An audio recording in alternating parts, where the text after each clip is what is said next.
Before we get into the video, I wanted to mention a few things. I am going to walk you step by step through creating the different parts of the node tree so that we can create this truck in the 3D environment. Parts of that node tree are going to be things that I covered in other tutorials. So you may have noticed the length of this video. I'm not going to recreate those. What I'll do is link to them in the description below, or I may even create a playlist. As I just mentioned, it's not as if I don't want to walk you through each and every step to do this, but I've covered it before and I didn't want this tutorial to be too long because it's long as it is.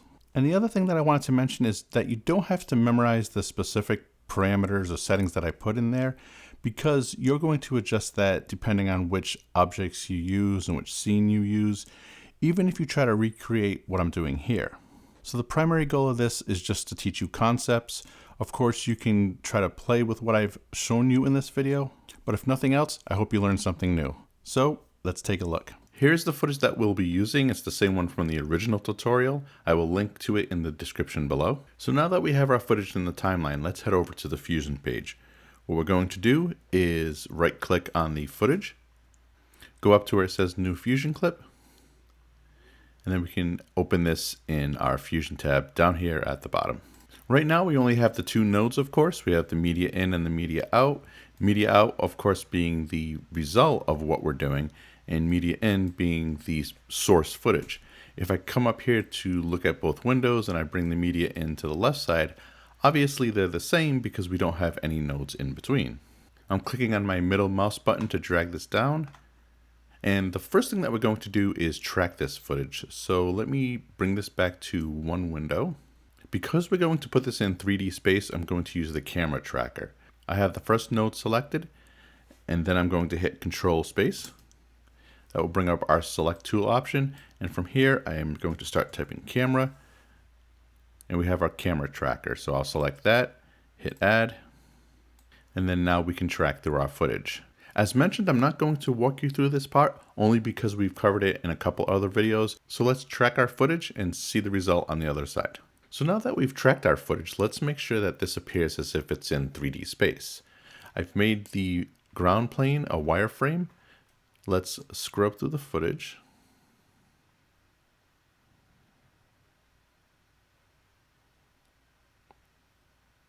And it definitely looks as if it belongs in the scene. You'll notice right here it follows this painted line. If I scrub through, it sticks to that pretty good. I've covered this in those other videos, but just to reiterate, we have our original footage. It goes into our 3D workspace here. From this 3D environment, we route to the camera tracker renderer 3D because we have to take the footage from a 3D environment back to a 2D environment. And all that means is that we're going to end up having a video file at the end. So we always have to take our footage out of a 3D environment back to that 2D video file. And then from there, we're right to our media out. So everything is looking as it should at this point. So the next step, now that we have everything in place, is that we want to put an object in there into our 3D space. But before we do that, let's take a quick look at our 3D model, and then we'll try to incorporate that into our scene here. Before we do, one thing you may have noticed is that I moved the camera tracker node out of the way because we don't need it at this point. We used it to track the scene, but we don't necessarily need it in our node tree.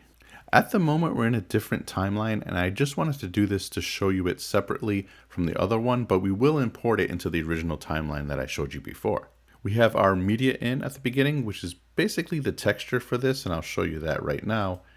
If I drag this up to the window on the left, this is, for all intents and purposes, painting this vehicle over here. Now I chose this specific vehicle because it separates the body of the vehicle and its four wheels. And of course we want that because we want to work with those different parts independently. We don't necessarily need to do things with the other three wheels, but it's nice to have them all separated.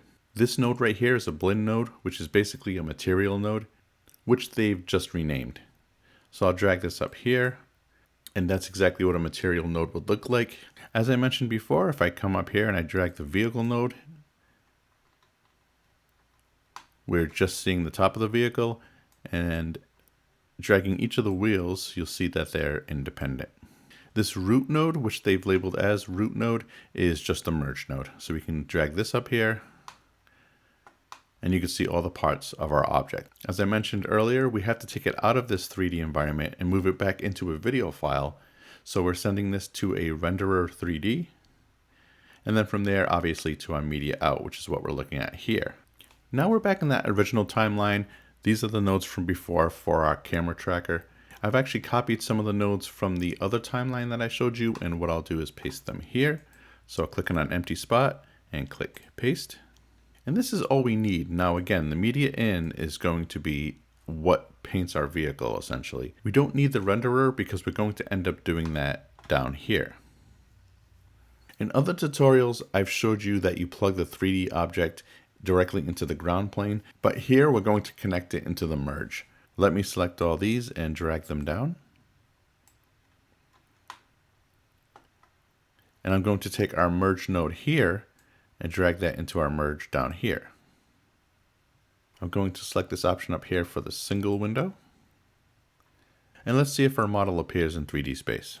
I moved the model around to be in our final position, being careful not to adjust anything where it would go through the ground plane. But first things first, let's make sure that this appears as if it's in the scene.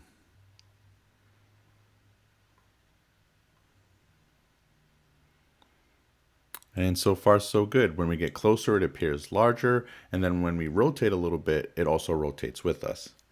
The first thing you may notice is that we can't see that texture. And the reason that we can't see that texture is because we need to put light into the scene. So our next step, using this merge as our anchor, is to use an ambient light. And quickly, essentially all that is instead of thinking it as a flashlight where you're pointing a beam of light at something, this is the ambient light throughout the entire space. So I'm going to hit Control and Space, type in ambient, hit add. We'll take the output of the ambient light node and connect that into our merge 3D. You can start to see the texture now. It's a little bit hard to see. If you look at the ambient light node in the inspector, if I adjust the intensity, now we can see our object a lot better. And what I'm going to do here is toggle off the visibility of that wireframe. So let's choose the one window option and head down to ground plane. And now we can see our actual ground plane. Obviously, if we didn't want to see this at all, we could just click this button for visible and it's entirely gone. We're actually going to need this later on, so I'll leave this as visible because the next thing that we're going to do is add a spotlight because we want to create shadows that is going to end up appearing on that ground plane. So let's move this Merge 3D into our viewer. And then I'm going to change this from perspective to the left view. And then now I'm going to grab a spotlight, which is up in our menu. And then connect that into our Merge 3D. I'll choose Y so we can move it in that direction. You can notice that with this green option right here. Now I can drag this in the window, but I can also use this option here. So I'll drag this up because we're going to point the light down at the object. That's going to rotate on X, so let's adjust that. And now we have it pointing down. Now it looks good from this view. Let's make sure that it looks good from the other views also. Let me choose this option for front. And we could probably slide this in this direction a little.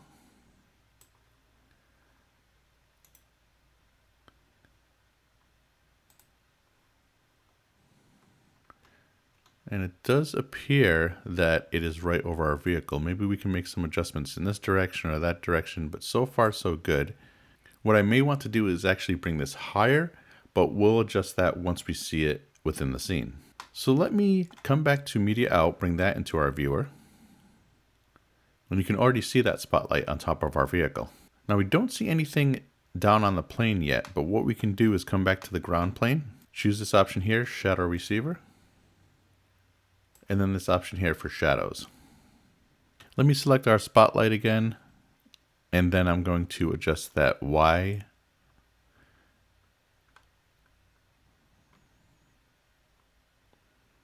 Now if I readjust my windows, you may notice, especially if I zoom in on our shadow here, that it's a little bit jagged. what I can do is come over to the spotlight node, and we have a few options. So I can open up the shadow portion of our node in the inspector. Right now it's set to softness as none. We can change this to variable, and as I've shown you in another tutorial, you can adjust the settings here. Maybe we can adjust the minimum softness just a little bit, and then we can adjust the filter size. But what I've done for this tutorial is change this from variable to constant.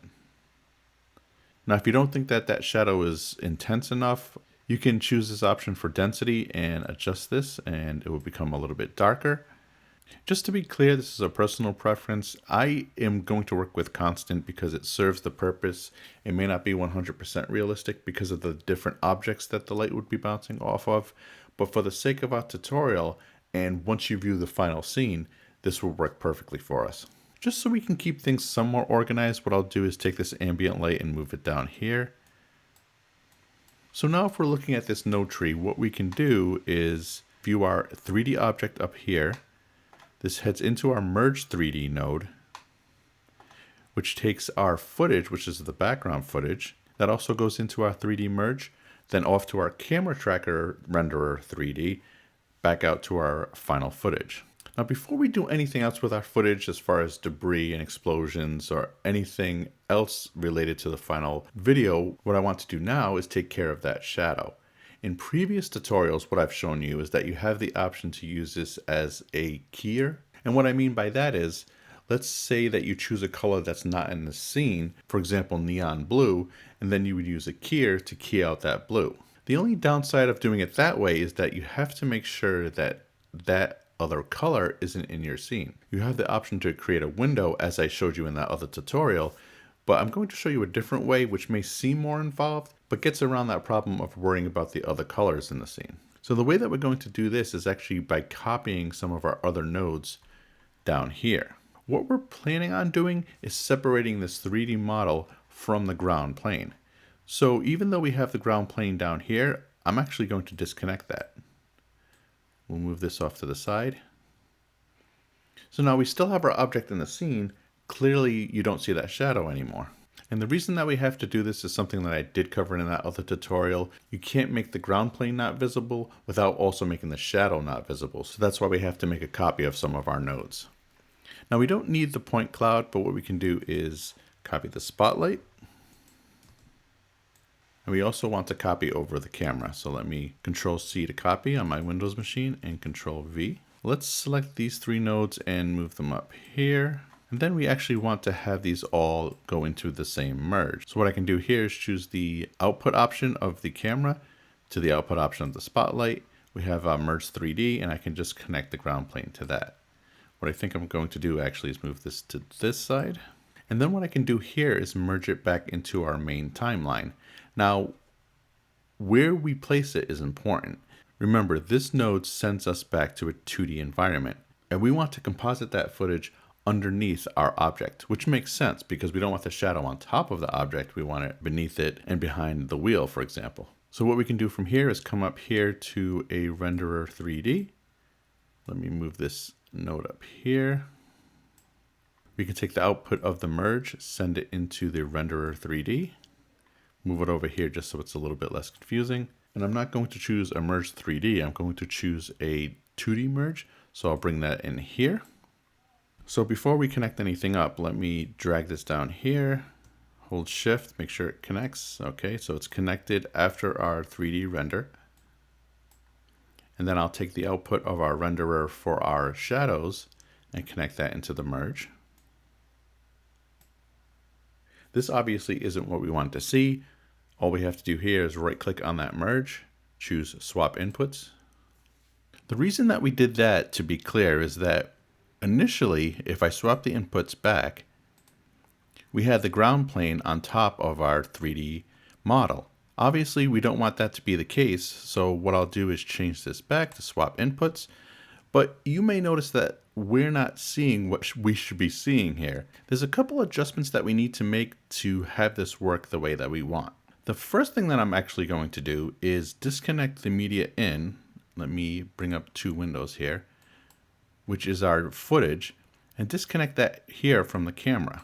So now we have our 3D model and our ground plane. This area all over here is our 3D model. Let's take the 3D model out of the equation and attempt to make a shadow on the ground. So I'll disconnect this, and now we just have our ground plane. I'm going to drag the media in down here, bring down this merge, and then I'm going to connect this media in to our merge. Obviously, all we're seeing right now is our footage, so again, we have to swap inputs. Anytime you see this orange line, that will be your background, and this green line will be the foreground. So this is working as intended as of right now, because we're seeing the plane on top of our background footage. We want to make sure that we have our 3D model and our shadow separated, but we can't leave it connected as we did before, because that will bring them back together and just merge them into one. And as mentioned, if we attempt to hide the ground plane, we're also going to hide the shadow. So let's start by feeding the 3D model itself. So this is our merge node with all of our different parts of our 3D model, and move that into this merge over here. What I'm going to do now is take this square output and pipe it into our merge over here. And we have our 3D model and the shadow that it's creating on our plane. As I mentioned before, we don't want them together. So what I have to do now is override what we piped in from over here so that we can't see it. If I hit Control Space, we can choose the override option. Hold down Shift, bring it in here. On the right hand side in our inspector, I am going to choose Do Unseen by Cameras and then Unseen by Cameras. And now we're left with just the shadow. Now, of course, we want to keep the shadow, but we want to get rid of this ground plane. The way that we do that is we come over to this merge, and we're changing the apply mode from normal to multiply. And now our shadow is on the ground.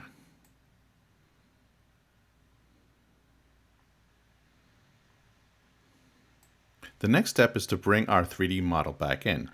The way we do that is if I come over here and click until the line turns blue, where the connection goes to, that will create the disconnection. So now we don't have anything going to the media out, which is why we can't see anything. But of course, if I come up to the merge and drag it to the left, this is what we were looking at.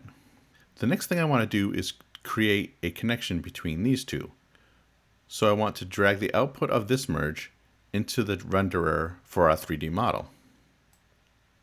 If I drag this up into the other window, you'll notice that we're still seeing the same thing, and that's because what we have to do is what we've done before. Right now, the orange, again, is the background.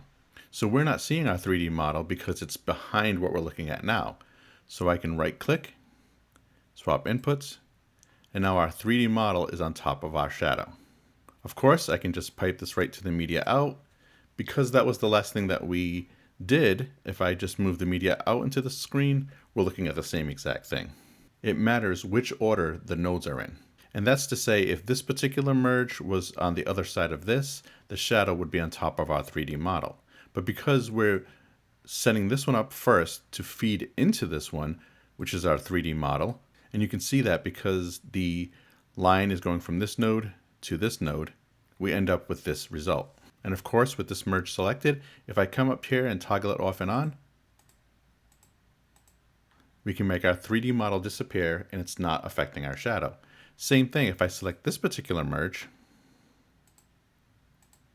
we can make our shadow disappear. Before this node tree gets a little more convoluted, let's start to organize these things and make it easier for us to analyze what each section is. So that's to say, if I take this override and move it over here, so everything that we're looking at over here is our shadow. Everything that we're looking at over here is our 3D model. This is our tracking information, and this is basically what everything feeds into. So we have our media in, over to our two different merges, and then back to our media out. So to make this easier to look at, what I'm going to do again is hit the Control and Space. So we're back to this and choose Underlay. And we'll drag this right over our nodes over here.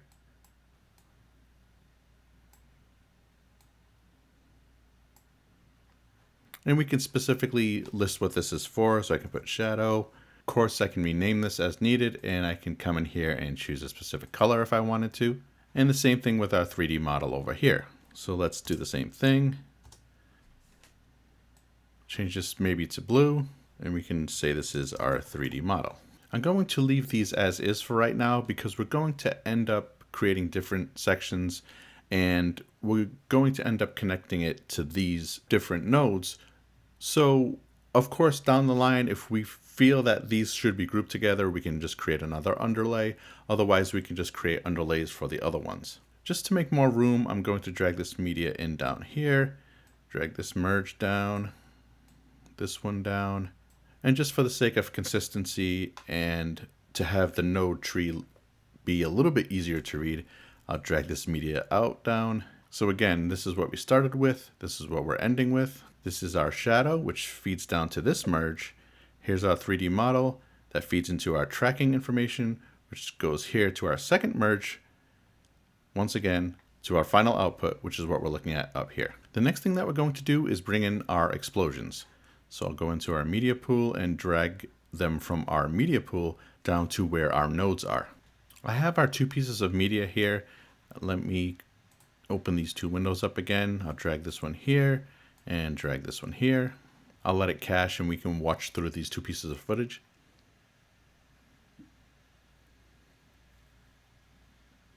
Both of these pieces of footage are from ActionVFX. They have the best material that I've seen that you can composite over your footage. If you're curious to see some of the other things that they have, check my link in the description below. I honestly can't recommend them enough. What we looked at here aren't the entire clips. The reason we're only seeing what we're seeing is because that's just the length of our original footage. But what I want to do in this case is similar to the original video. I don't necessarily want to see the explosion start and then start to explode. In a way, I just want it to pop on and be this very abrupt explosion. And the way that we can do that is just adjusting the timing in regards to where the clip starts. For example, if I came up to trim, if we didn't start at the first frame and I move this side of the trim, now we can go through our clip. Let's say I didn't necessarily want to have this mushroom cloud, I suppose, because that's not similar to what we've seen in the original footage from Video Copilot. So let's maybe have it stop here, because as with the original video, we want this to grow for a few seconds, but then freeze. The way that we're going to determine what we have to do is by coming into our keyframe editor. The first thing that we should do is choose the frame that we want this to stop on. Right now I have it on frame 18. So let me go ahead and adjust this first. We'll choose 32. And actually, I don't mind how that looks. So we can leave that right there. If I needed to, we could have made some more adjustments over here. So the next thing I need to do is bring this side to the left. And what we're attempting to do is see where this side right here, which is 60, which is basically our last frame, ends up meeting up with our timeline indicator. And I'll show you what I mean. So if I drag this to the left, okay, and now down here, you may have noticed that it now matches up with our timeline indicator. And this makes sense because the global in and out is 0, which is our first frame over here, up to 31. We're on frame 32 and you can't see anything. So how do we make this where it holds that last frame until the end? Well, we're on frame 32. Let's say from frame 31 to 61, that's 30 frames. So what I'm going to do is just option right here, hold last frame. I'll type in 30. And if I were to click on any of these frames here, and you can ignore this over here because this is the one that we adjusted, nothing is changing. But of course, if I come back to this side of the 31,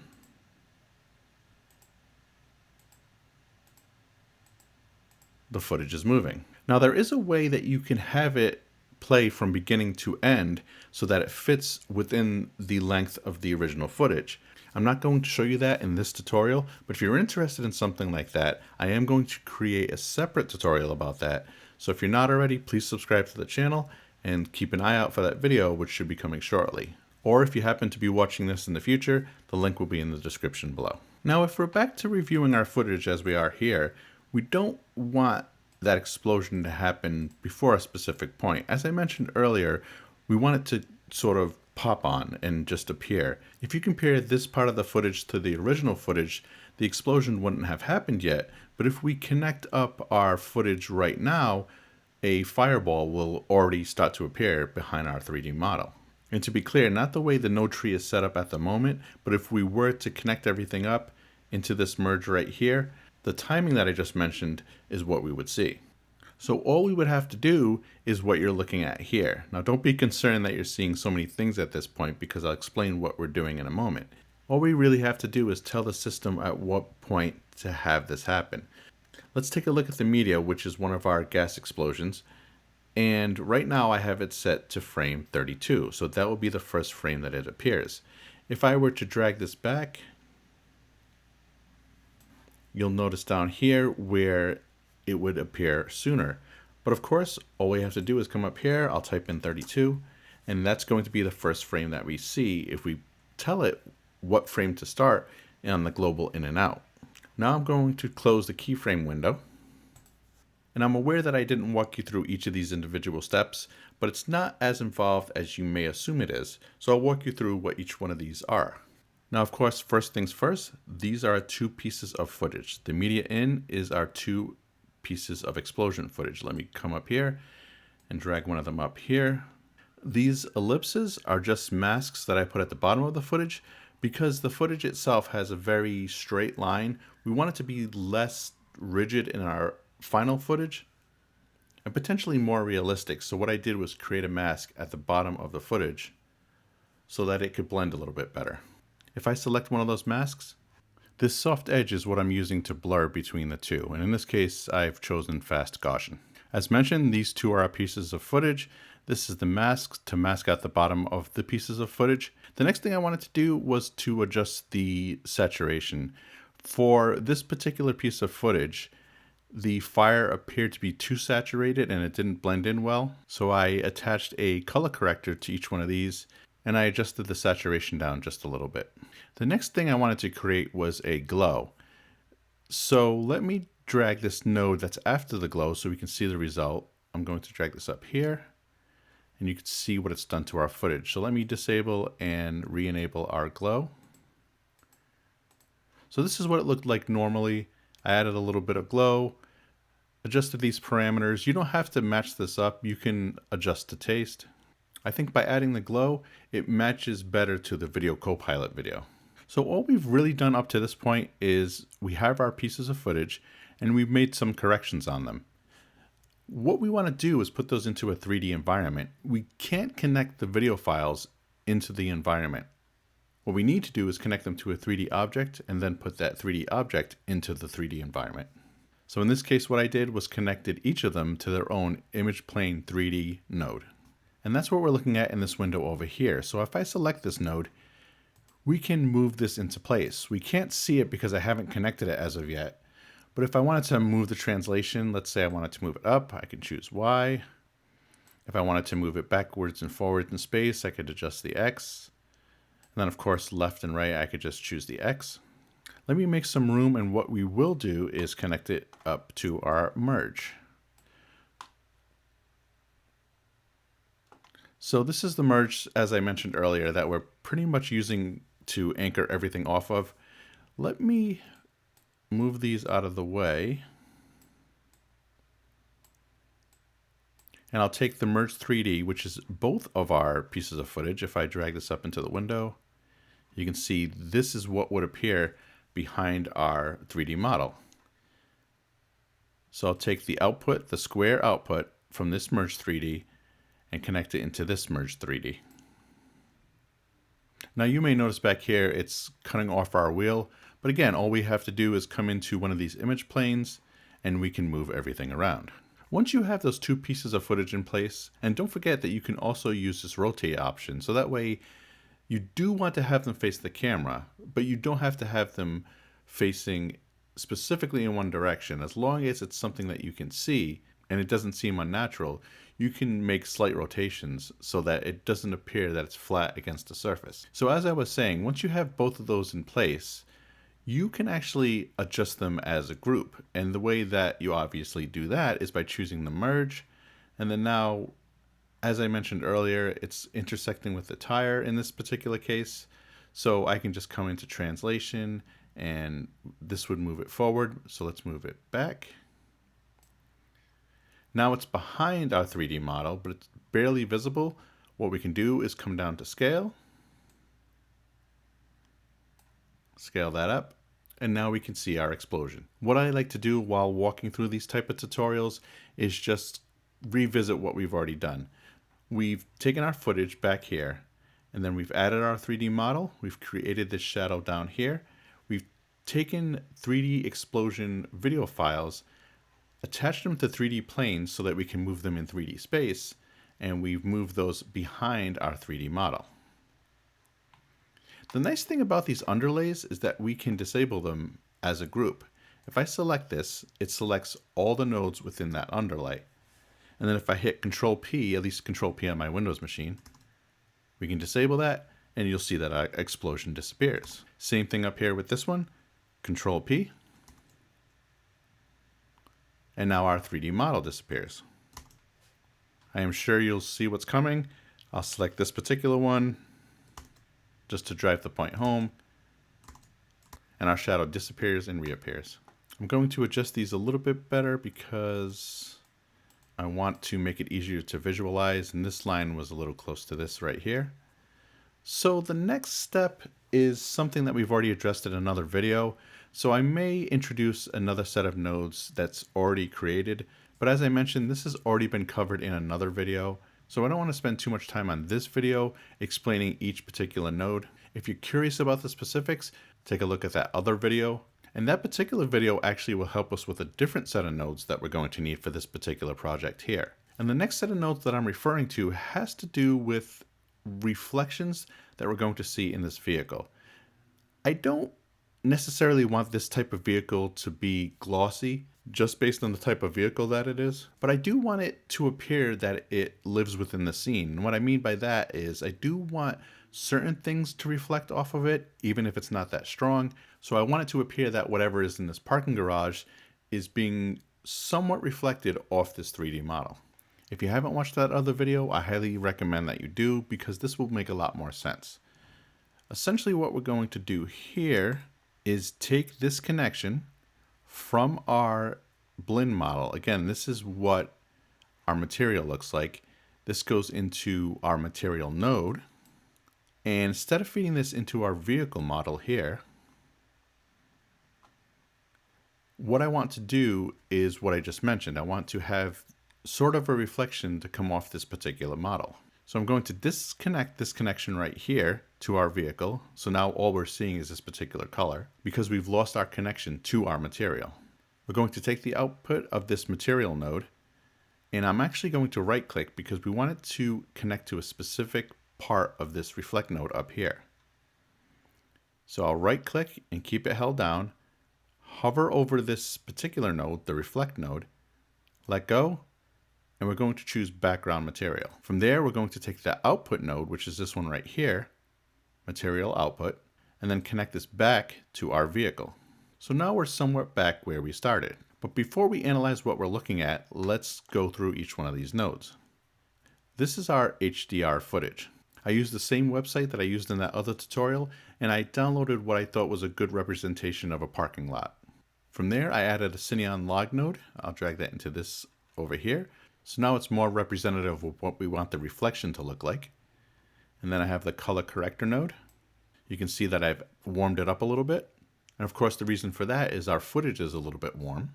I added some hue curves, and then we fed that into a sphere map. Made our adjustments. Again, this is all covered in that other tutorial. Then that feeds into our reflect node. And this part actually isn't covered in the other tutorial. And essentially what this is, the best way I guess I can explain it is that this is a 2D way of making a 3D object, or at least the material on a 3D object, appear to be 3D. Probably not the best way to explain it, but I'll show you the example once I pull it up. But again, this is just a 2D image, so what I have to do is feed that into a bump map. And you can see on this example where it appears that there's some indentations and some parts that are higher than others, some parts that are lower. So this translates into our model. And then what we do is attach that to the bump map texture of our reflect node.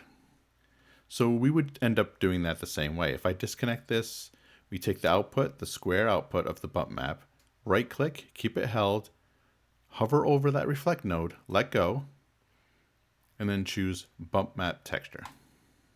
I'm going to drag this merge node up here. We're looking at our 3D model.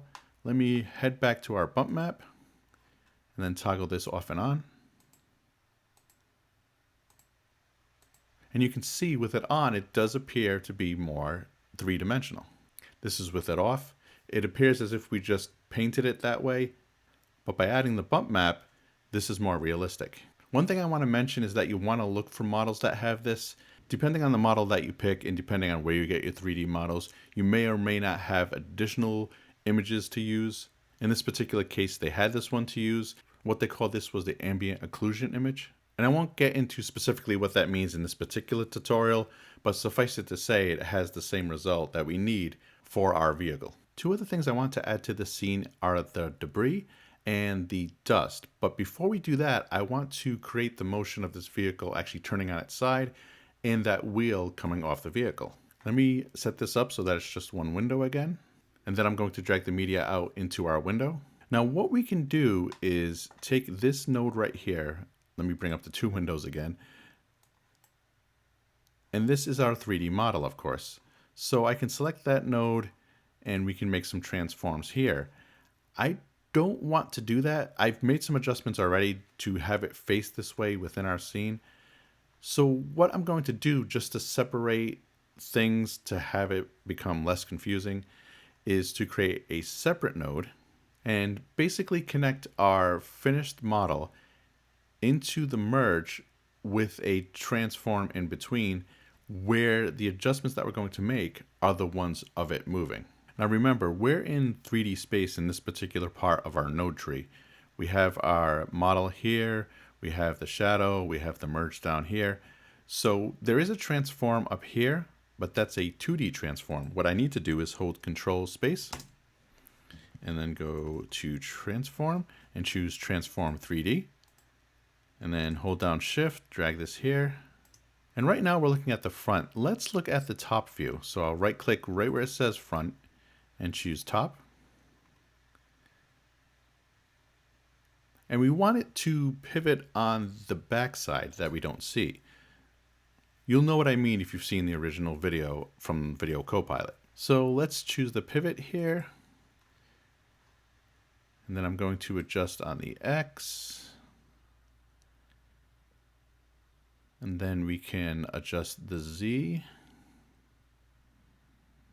Now remember, we're in the top view, so Y points up in this particular case. It wouldn't make sense for us to adjust the Y, so we can leave that there. And then the next thing we want to do is adjust the rotation. So the way that you have to look at the rotation when you have this selected is, let's look at our indicator right here. Now the X is pointing this way. We don't want to rotate around that. I'll show you exactly what that does if we do. That's just going to drive our vehicle into the ground depending on which way you go. So in this case, we actually want to rotate it around our Z axis. And if I show you that, now it's more realistic.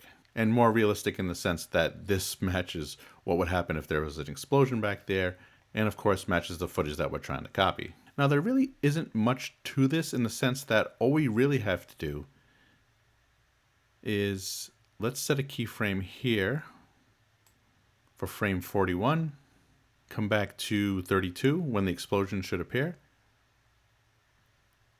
bring this back down to 0, and then in between, obviously, the interpolation between those 2 points will make it appear as if the vehicle is being lifted up.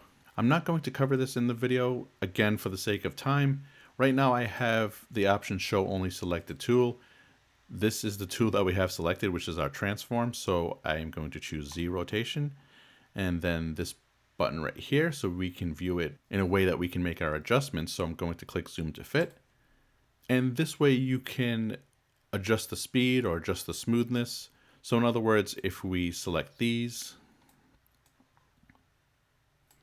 and I hit the letter S, you can see how we smooth that out. If I wanted to have them be more abrupt, either beginning or ending, I could take this point right here, drag it like this, and then this way it would ramp up quickly or it would end quickly depending on which one you adjusted. But this is something that you can experiment with on your own. I know that we've done a lot of talking about setting up these nodes and what they do. Let's actually take a look at what our footage is doing. So right now, I'm clicking through our footage. It seems to be tracking right along with us. Right now is when the explosion happens. Then our vehicle turns on its side, it gets lifted up. And then right here, that lifting motion stops. Our video file stops. So it appears that everything has been frozen in time. One thing I'd like to point out as we watch through the footage is if you watch the rear of the vehicle, you can see those reflections I was referring to before, especially at this back panel here. I'm also aware that that movement doesn't seem that natural and maybe our explosion isn't that quick, but again, these are things that you can adjust and speed up and down depending on how you adjust your keyframes. Before we introduce adjusting this wheel here, I wanted to have the explosion appear if it has more of an impact on our 3D model than it does at the moment. Obviously this fire will be adding more light to the scene, and I want our 3D model to show that. So I've actually already created two different nodes, and I will walk you through those. Let me make some adjustments here, and I'm going to click right here and paste. Let me also adjust these nodes because our camera is intersecting this line right here, and we don't want it to really be that confusing. So what we have now is a spotlight, and this is a very directional light. I'm going to take the output of that and send it into our merge. You can see what it's doing right there. It's lighting up that particular part of our footage. In fact, if I drag up this merge, let me make sure I have the two windows there. I'll drag this here. Let me change the view to perspective. And just so you know which one we're working with, let me make some adjustments here. I'll adjust the Y. And you can see that in our left window and the impact that it's having in the right window. I know the resolution gets adjusted once I make any adjustments here, but you may notice how that light moves across the vehicle. And the reason I want to have a spotlight on the back of the vehicle there is for obvious reasons. That's where the explosion is located. Let me disconnect what I just connected. So let me make sure, wait for this to turn blue on the connection side. We've disconnected it. And now I'm going to connect the ambient light into our merge. Now we didn't necessarily need an ambient light because, as you may have noticed with the spotlight, we were still getting light on our vehicle. And that was from this ambient light down here. And in fact, it may be nice to have the contrast between the two, where this is very bright and this part is very dark. The reason that I added this particular ambient light was because I adjusted it to this particular color. So we have a little bit more of a warm glow, whereas this ambient light that we started off with is just this white color. Now, if you are looking for it, what you may have noticed is that there are keyframes up here.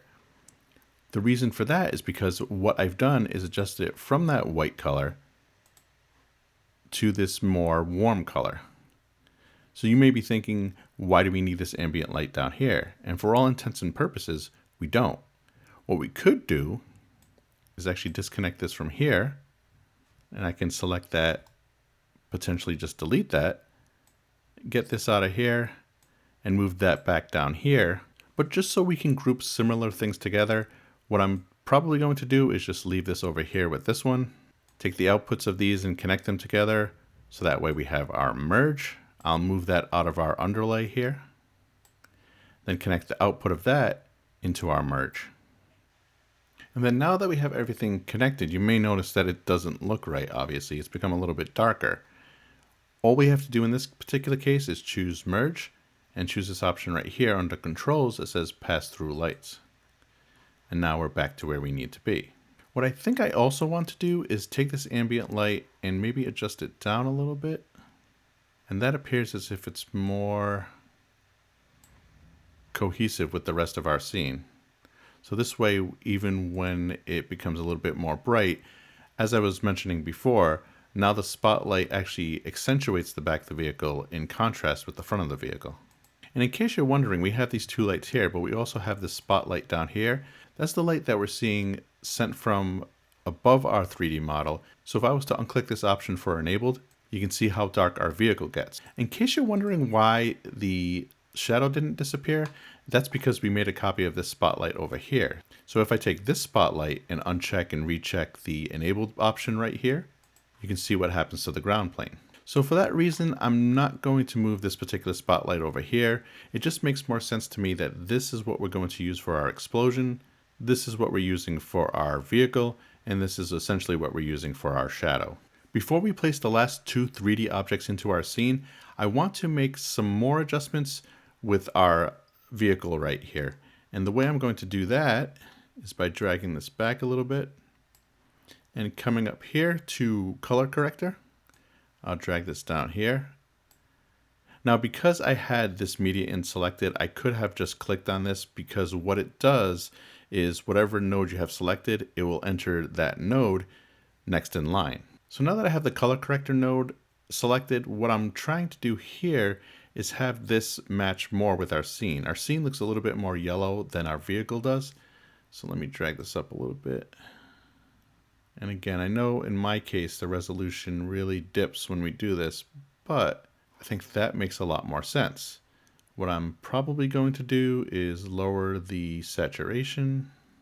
And then I'm looking for cues around our scene to determine if I need to make any adjustments as far as Luma is concerned. And what I mean by that is the blacks within the scene, such as here, back here, this vehicle back here, and the tires, we're a little bit bright over here. So what I can do is maybe take the lift and bring that down. And that may have been too much, so I'll just finesse it just a little bit. And I think that's more cohesive with our scene. Of course, we could come in here and make more adjustments, make it more realistic, and spend time doing that. But for the sake of this tutorial, I think this will work just fine. So if I toggle this off, this is what it looked like before, and this is what it looked like now. I'm also well aware that the wheels were adjusted when we did this, and we can get around that by actually creating a second version of our material. So let me show you how we do that. I'm going to select this right here. I'm going to choose C to copy. Click in an empty spot, Control V to paste. Again, I have a Windows machine. I'm going to hold Shift to disconnect it from there, bring it up here, let go. And then what I can do is take the output of this media, which is our footage. Let me just remind you. This is what we're looking at. Connect this to our color corrector. Connect this to our material. And instead of connecting this material up to our reflect, I'm going to disconnect that. So now we just have our model without anything on it. That's why it appears white like it does there. And just to drive the point home before about the bump map, if I select that, click that off, this is what our model looks like. So it's good to have this in place.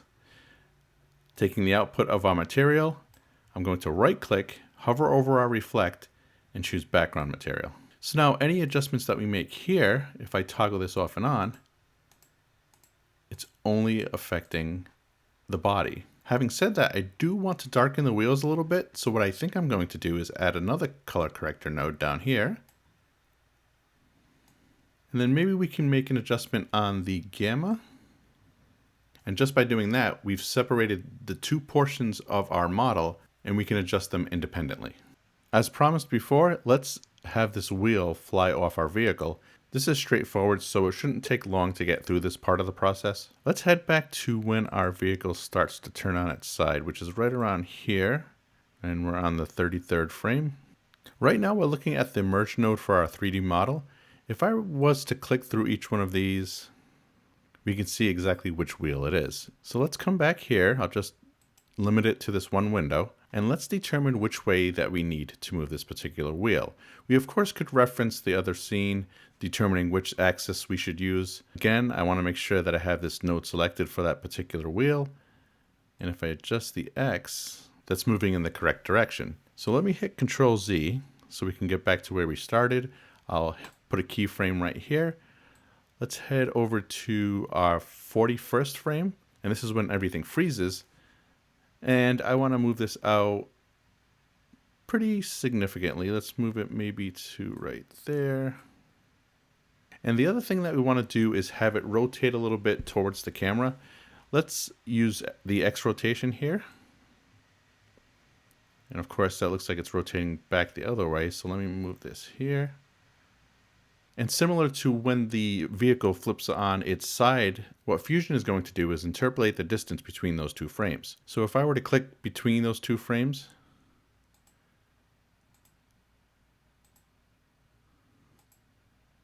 you'll notice that the tire gradually gets to that point.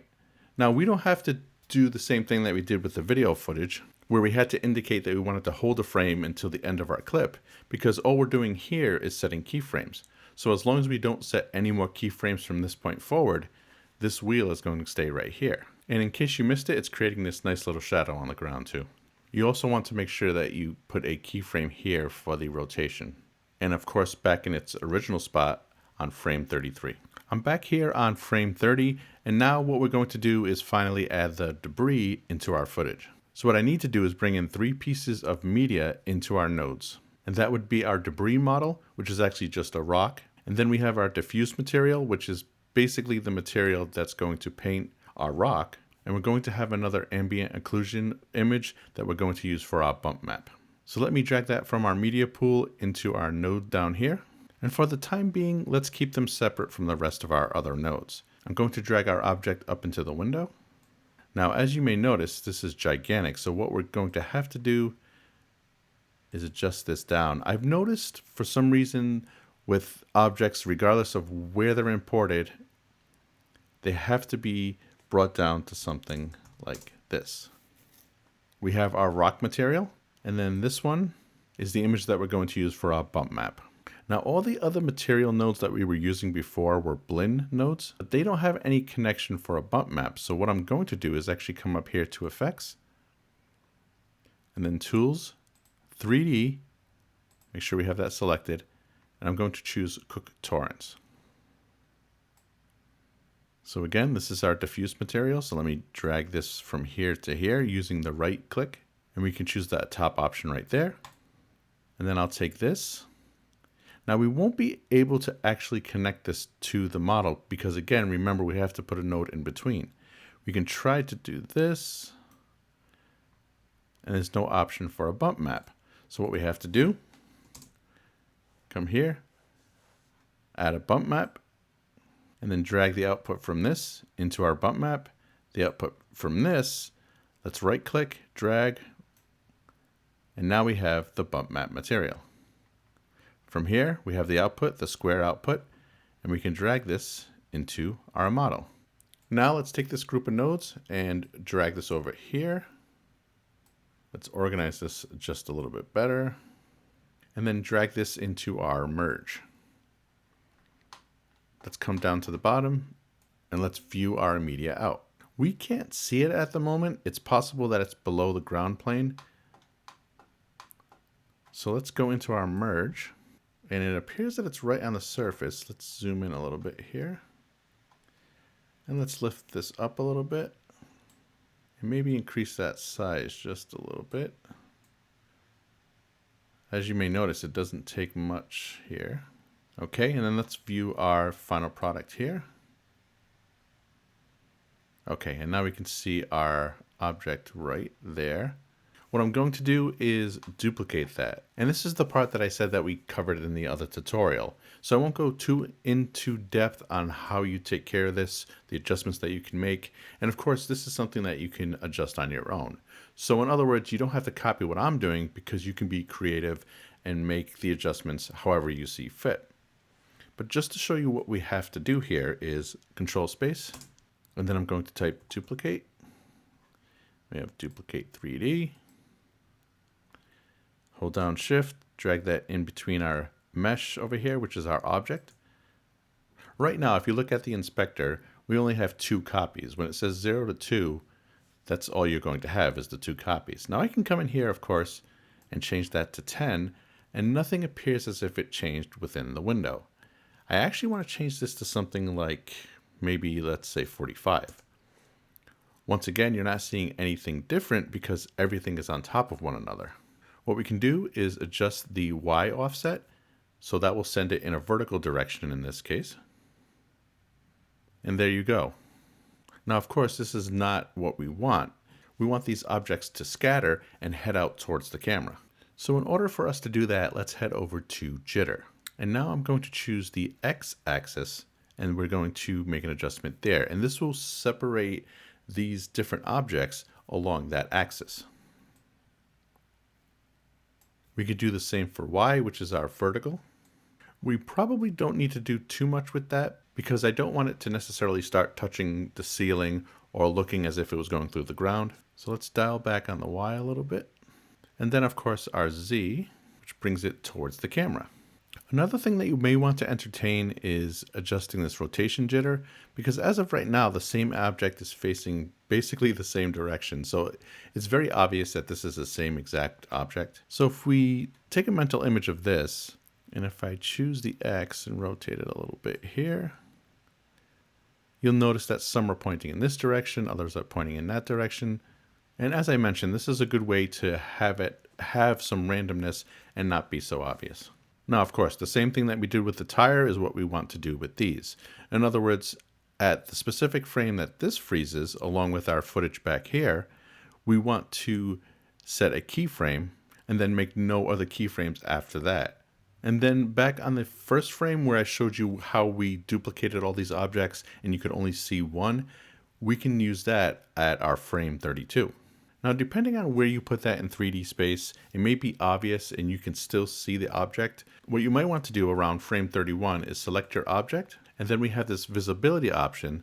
So we could do something like this, where 31, it pops on, 30, we set a keyframe unchecking the visible option under visibility. Back on 31, we can set this so it says visible. So similar to what we did with the explosion in the back, it does automatically just pop on the screen, but that's the nature of what we're trying to do here. Is it's an explosion, so it does sort of just appear. And of course you wouldn't want it to be this expanded at this point already. You would still want to cluster maybe back here, and then once we get over here, this is when the debris starts to expand a little bit. So this is what you have to keep in mind when you're adjusting your keyframes. I've already created a group of keyframes just as I did before with these other ones. So let me get rid of these and then drag in those sets of nodes. Now that I've connected those nodes, you can see what's happening. I'm sure you've seen that from the intro and also from the original footage from Video Copilot. But as you notice, once the explosion happens, the debris flies out, and that just makes the 3D integration more realistic. So the last thing I want to do is pretty straightforward. We're basically doing what we did with the fire footage, and that's another asset that I downloaded from ActionVFX. I believe the dust asset that I'm using is free, at least at the time of this recording, so I will put a link to that in the description below. Once again, I'm not going to walk you through that because we've already addressed that when we imported the explosion footage. So let me just copy and paste that from a node tree that I already have set up. And once I paste it, I'll quickly walk you through what each node means. So right here, we have our media in. And the reason it looks like this is because I have a rectangle mask across the bottom. If I was to disable the mask here, this is what our footage would look like. I didn't want to include this in our final footage, so as I did before with the explosion, I created a mask to mask out the bottom portion. Let me move the image plane up here, and let's, instead of perspective, let's choose front. And let me disable the luma keyer so we can see what it's doing. Just so it's a little easier to see, I did decrease the opacity, as you'll notice right here. Let me lift this up. And this was our original footage. So we had a black background and we have the dirt expanding. So I took the luma keyer and I keyed out the darkest parts of the footage. So if I enable this again, we remove that black area. As I mentioned, this was a little bit obvious once we incorporated it into our footage. So just to eliminate that, I went to the image plane, went to our material portion, and then just lower the opacity a little bit. Because we wanted it to be visible, of course, but we didn't want it to be too obvious and didn't want it to not appear natural. From there, I have a merge 3D, and the reason I have a merge there is because we incorporated the camera, because we're not feeding this into our anchor up here. With the explosion footage, we're feeding this into the merge, which has this camera connected to it. But because we're not doing that in this case, and I'll show you exactly what we're doing, I wanted to include this camera right here. And then, as I mentioned before, if we're going to drag this into the line down here, which we are, we need to send this from a 3D environment to a 2D environment. So I included a renderer 3D. Now we want our dirt footage to be in front of everything else. So this is actually going to be the last thing in line when it comes to the media out. Let me pull this over here. And then what I can do is take this, drag the output into this output, and it creates a third merge over here. And then now let me drag the media out into our window. And as you saw before, if I select this underlay and I hit Control P, maybe I can zoom in a little bit. You'll notice that we have that incorporated over our footage. Same as before, we want to indicate when it pops on, and then of course when it freezes. I've already shown you that with the other group of nodes, so that's all you have to do with this also. So I really hope that you learned something in this tutorial. I know it was a pretty long one. If you want to see other tutorials like this, please let me know. To be honest, this one was a lot of work. What I may do if there's a lot of interest is create tutorials like this, but then have some type of thing where you can sign up for it. Not necessarily subscription based, but maybe a course or something that you can take. If that sounds interesting, let me know in the comment section below. If you've learned something from this, again, let me know in the comment section below. If you recreate something like this, I'd love to see it. As always, thanks for watching, and I'll see you in the next one.